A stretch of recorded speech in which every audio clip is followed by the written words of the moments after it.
Olá, bem-vindo a mais um Aconteceu na Semana e o número dessa semana, 543 mil. Moranguinhos do amor foram vendidos somente no iFood no mês de julho. Você já provou um? Você já comprou um? Você já recebeu um? Já entregou um moranguinho do amor para alguém? Particularmente, eu já ganhei um da minha esposa e achei uma delícia. Tarso, você já ganhou um moranguinho do amor ou deu um moranguinho do amor para alguém? Não ganhei, acho que tem muito pouco amor envolvido na minha vida atualmente. Então, assim, tô precisando de um pouquinho de mais. Adoraria um moranguinho. Olha aí, meninas, o Tarso está aí procurando alguém para mandar para ele um moranguinho do amor. Mas peraí, Tarso, talvez você pode mandar um moranguinho de amor para alguém. Não, vou fazer isso não. Agora não. Então vamos lá.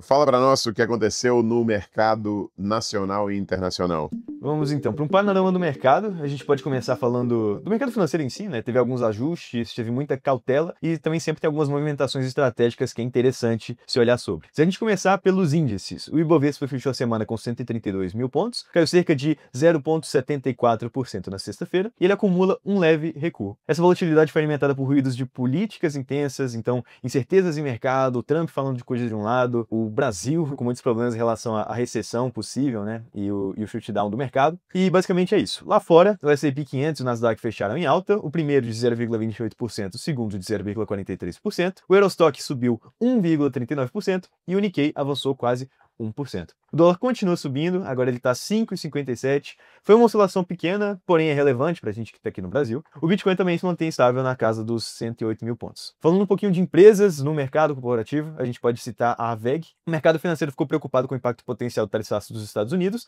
e as margens mais apertadas para o setor da WEG, que é o industrial. A Fleury subiu cerca de 15% com rumores de negociação da rede Doutor, que é uma possível aquisição, e aí essa fusão, se confirmada, pode gerar um player muito poderoso no setor de saúde e diagnóstico. A Fleury já é uma gigante no mercado, com mais aquisições ela pode se tornar maior ainda. Isso vai ter impacto direto com sinergias operacionais e posicionamento do mercado nesse setor de saúde, então é uma coisa para se ficar de olho. Falando um pouco agora de M&As e IPOs, no primeiro semestre foram registradas 633 transações de fusões e aquisições. Foi uma queda de mais ou menos 6% em relação ao período do ano passado. Os motivos são os mesmos, então assim, uma incerteza muito grande no comércio internacional. O Brasil está tendo muitos problemas em relação a juros muito altos, então isso desincentiva um pouco o crescimento do setor empresarial. E o mercado de IPOs continua travado. Não tem nenhuma abertura de capital desde 2022 e agora tiveram 3 follow-ons de 2022 até hoje e basicamente foi da Magazine Luiza, se eu não me engano, a Petrobras e algumas outras empresas, mas nenhuma nova empresa abriu capital para a Bolsa de Valores brasileira. Para a agenda corporativa, essa semana a gente vai ter uma divulgação de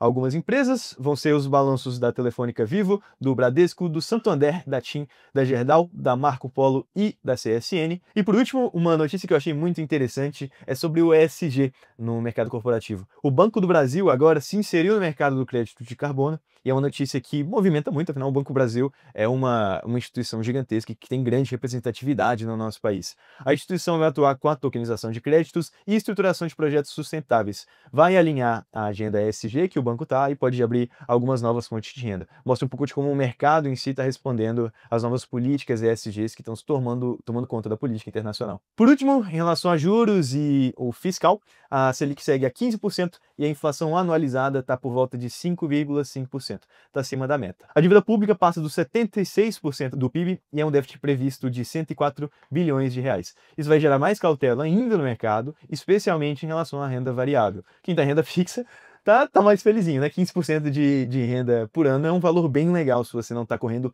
risco quase nenhum. Os títulos públicos de 10 anos subiram de 3,45% para quase 3,9% ao ano e isso encarece muito o custo de capital, principalmente para pequenas empresas e conseguirem fazer seus crescimentos. Resumindo, foi uma semana em que o investidor precisou ficar muito atento, precisou ser muito cauteloso em relação a diversos ativos diferentes. A incerteza está muito grande, mas mesmo assim não pode se deixar de estar fora do mercado. Tiveram algumas coisas interessantes, como a gente falou da Fleury, por exemplo, e do Banco do Brasil. Então, assim, vamos ficar de olho, o mercado foi isso essa semana, e que tal a gente partir agora para as notícias econômicas, políticas mundiais? Deixa eu só fazer um comentário aí, para quem não sabe o que é um IPO. IPO é Initial Public Offering, é quando uma empresa se prepara para ser lançada na Bolsa de Valores. E como no Brasil esse mercado de IPO hoje está muito pequeno ou quase não existente, devido às incertezas e políticas e econômicas do Brasil. Por um outro lado, Hong Kong hoje tem tido mais IPOs em Hong Kong do que Nova York e Londres juntos. Várias empresas que estão fazendo IPOs hoje em Hong Kong são empresas com base na Ásia e está tendo uma resistência muito grande no mercado de Londres e no mercado de Nova York a fazerem esses IPOs lá fora, tanto seja ela na Inglaterra ou em Nova York. Então, Hong Kong cada vez mais se tornando um centro econômico ainda mais forte, ainda mais relevante no mercado mundial. E esse juro que todo mundo fala aí de 15% da Selic, se a gente olhar a divulgação oficial da inflação de 5%, poxa, você está ganhando um lucro real no seu capital de 10%, que é o maior ou o segundo maior juro real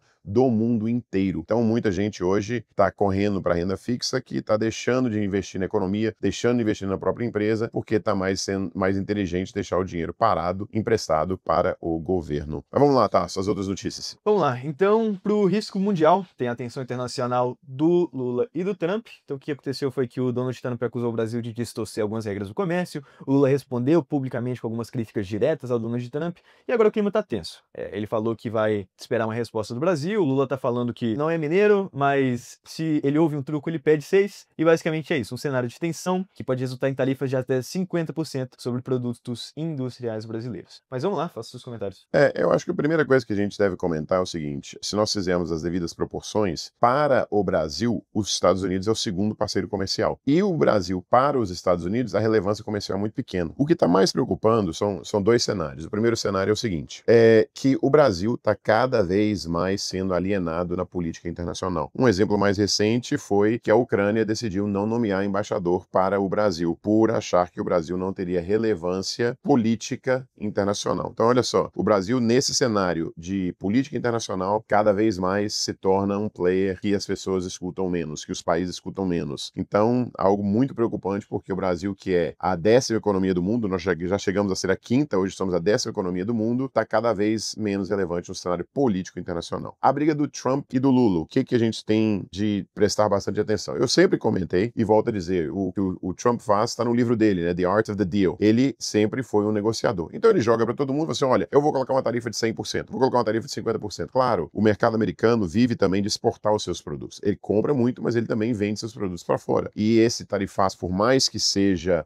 coisas que estão acontecendo de maior parte, temor no mercado, já está afetando a economia americana, já está criando dúvidas no mercado internacional, mas vamos lembrar, a Bolsa Americana nunca teve tão bem quanto agora. Por um outro lado, o que está vendo acontecendo? O que os Estados Unidos está fazendo? Ele já está negociando. Já negociou com o Japão, já negociou com a China, agora acabou de divulgar uma negociação com a Europa, onde a Europa faz supostamente grandes investimentos nos próximos anos dos Estados Unidos. Os Estados Unidos garante venda de combustível para a Europa, que a Europa está muito interessada nisso, porque ela quer diminuir a sua dependência de combustível russo, então isso faz parte também da estratégia europeia, mas olha o que acontece. Garantiu-se, em grande parte, uma tarifa de 15%. Então o Trump está ganhando vitória, divulgando vitória, mas o que preocupa nós, como brasileiros, é o seguinte: negociação com a China, negociação com o bloco europeu, negociação com o Japão, negociação com o Oriente Médio, os Estados Unidos estão negociando com seus principais parceiros econômicos. E aí o que vai acontecendo? Quando você está negociando com alguém e você vai fazendo seus grandes acordos com seus maiores parceiros, quando chega na vez de negociar com os menores, você pode ser mais duro, você pode ser mais forte. Então, já dizemos antes, não é tão inteligente o Brasil querer brigar. A inteligência do Brasil teria que ser procurar o mais rápido possível para tentar negociar o cenário. Só que o tarifaço supostamente aplicado para com o Brasil, ele é mais do que apenas uma atitude comercial. Ele tem uma atitude política por trás disso que tem de ser cuidado, né?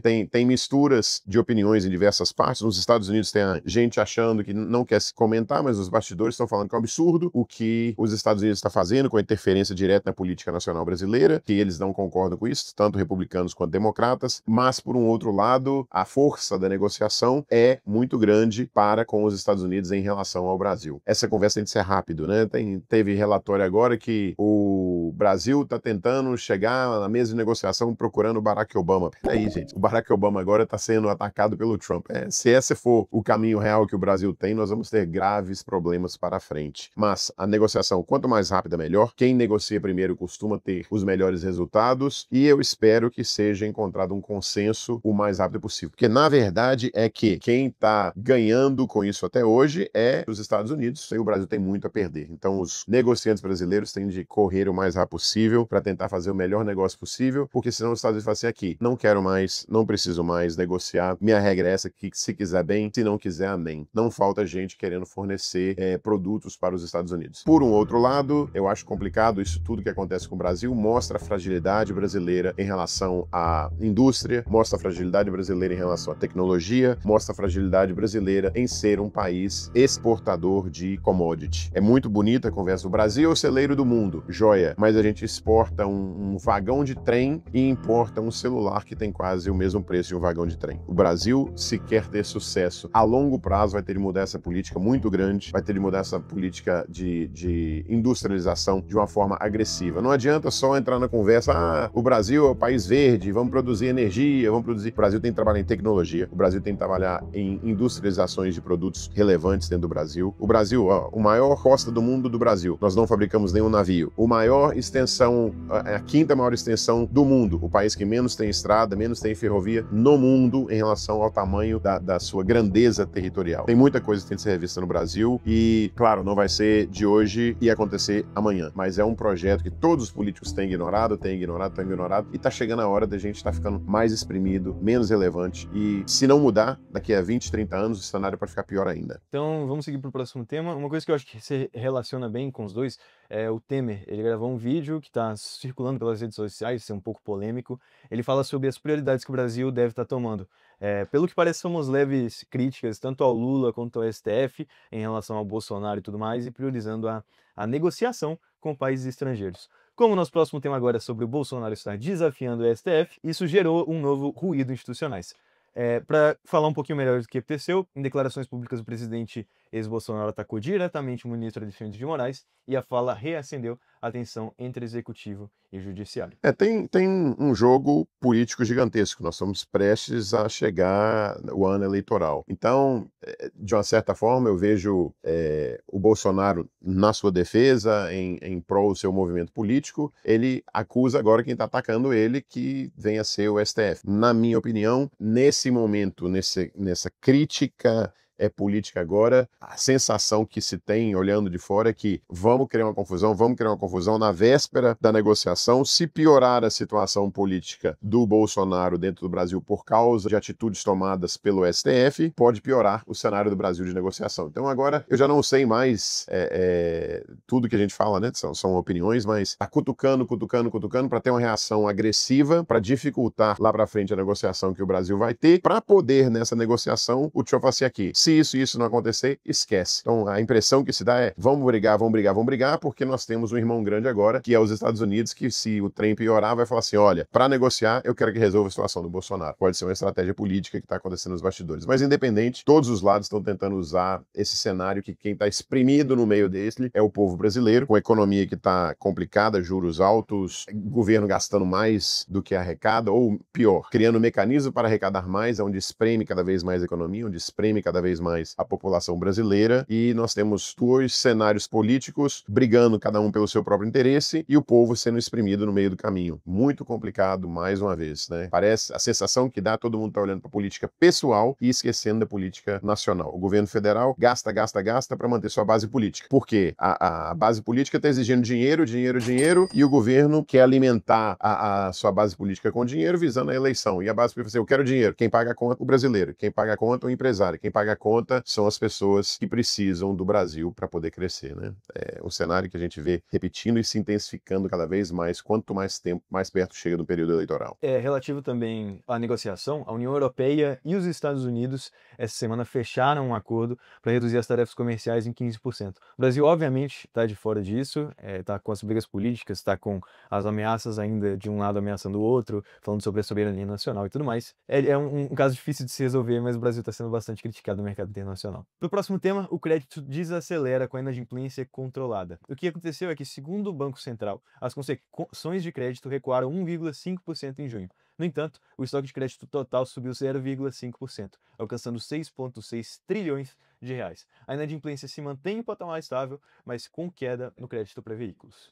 A gente está vendo o quê? O custo do dinheiro está mais caro, tem dinheiro para emprestar, só que o custo dele está muito alto. Vamos falar na área rural, tem um dinheiro disponível na área rural, que a gente também trabalha na área rural. A documentação, a exigência para poder buscar esse dinheiro está ficando tão grande que é cada vez mais difícil o pequeno produtor conseguir buscar esse recurso. Ele está disponível, mas existe tanta coisa que ele se torna quase indisponível. Então tem dinheiro para emprestar no mercado, só que o custo desse dinheiro está tão alto que a empresa fala assim, opa, já está difícil, eu não sei o que vai acontecer na economia, eu vou pegar dinheiro emprestado, corre o risco de eu não conseguir ter um resultado superior ao meu custo financeiro. O governo zera impostos de autopeças sem produção nacional. O que aconteceu é que foi anunciada a medida da isenção de impostos sobre importação de autopeças que não são fabricadas no Brasil. A medida visa reduzir o custo do setor automotivo e estimular a produção interna.